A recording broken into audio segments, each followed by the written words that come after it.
Amy एक जानी मानी पैरानॉर्मल इन्वेस्टिगेटर थी। वो कई सालों से ऐसी जगहों पर विजिट करती थी जिनको हॉन्टेड कहा जाता है।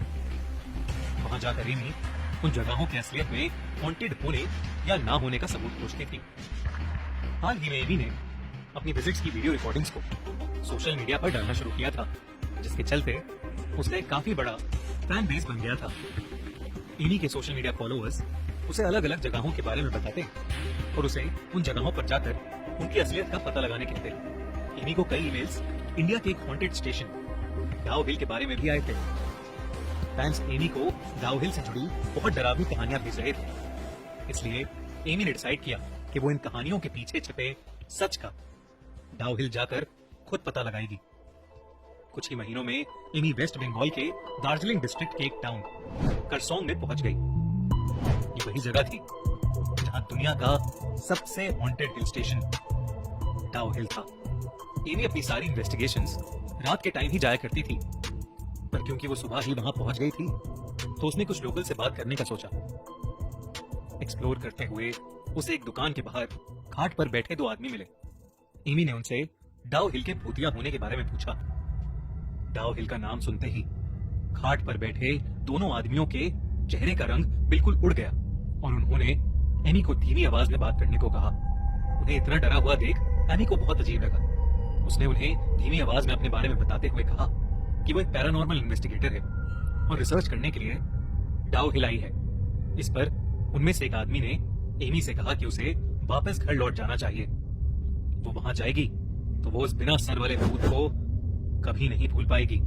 साथ ही उस आदमी ने किसी बूढ़ी औरत के बारे में भी बताया, लेकिन वो उसके बारे में बात करते करते काफी घबरा गए और वहां से उठकर चले गए। ऐसा पहली बार नहीं था कि एमी के पूछने पर उस हिल स्टेशन पर रह रहे लोगों ने ऐसा बिहेव किया हो, पर अलग अलग लोगों से बात करके वो इतना थक गई थी कि वो कुछ देर रेस्ट करने के लिए अपने होटल रूम वापस चली गई। शाम होते ही अपने हाथ में एक हैंडीकैम लिए एमी लोगों की बताई हुई डेथ रोड पर पहुंच गई। उस जगह पर चलते हुए एमी को अचानक बहुत ठंड लगने लगी। हालांकि उसने एक ओवरकोट पहना था, फिर भी एमी को बहुत ठंड लग रही थी। एमी चलते हुए अपनी वीडियो में उस जगह की डिटेल्स को डिस्क्राइब कर ही रही थी कि तभी उसके पैरों में कुछ फंसा और वो लड़खड़ाकर रोड पर गिर गई। वो रोड दोनों तरफ से जंगल से घिरी हुई थी और वहां दूर दूर तक कोई नहीं था। वहां बस पेड़ ही पेड़ थे। तो एमी को लगा कि किसी पेड़ की कोई टहनी जमीन पर गिर गई होगी और उसे दिखी नहीं होगी। एमी ने उठकर जब अपने कपड़े झाड़े और जैसे ही पीछे मुड़ी, उसने देखा उसके पैर किसी टहनी पर नहीं बल्कि किसी और के पैरों से टकराए थे। एमी ये देखकर बहुत ज्यादा घबरा गई। उसके देखते देखते ही उन नीले पैरों को कोई अंधेरे में घसीटता हुआ जंगल की तरफ ले गया। ये देखने के बाद एमी को इतना यकीन हो गया था कि डाउ हिल को हॉन्टेड होने का जो टैग मिला है वो सच है। पर उसकी इन्वेस्टिगेशन अभी भी पूरी नहीं हुई थी। वो अपना हैंडीकैम लिए उस रोड पर आगे बढ़ने लगी। आगे उसी रोड पर चलते हुए एमी की आंखों के सामने एक बूढ़ी औरत रोड को पार करती हुई जंगल में चली गई। ये सब कुछ रिकॉर्ड कर रही थी।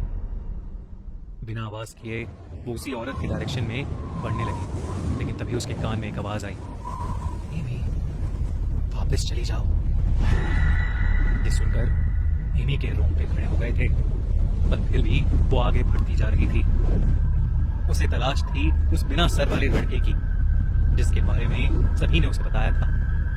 एमी जैसे जैसे आगे बढ़ रही थी उस रास्ते की सड़क छोटी होती जा रही थी और वो जंगल बेहद घना होता जा रहा था। ठंड अब बहुत बढ़ गई थी और तेज हवा से पेड़ पर लगे पत्तों की हिलने की आवाज के अलावा वहां एकदम खामोशी थी। एमी ने डिसाइड किया कि करीब 100 मीटर और आगे जाने के बाद वो वापस लौट जाएगी।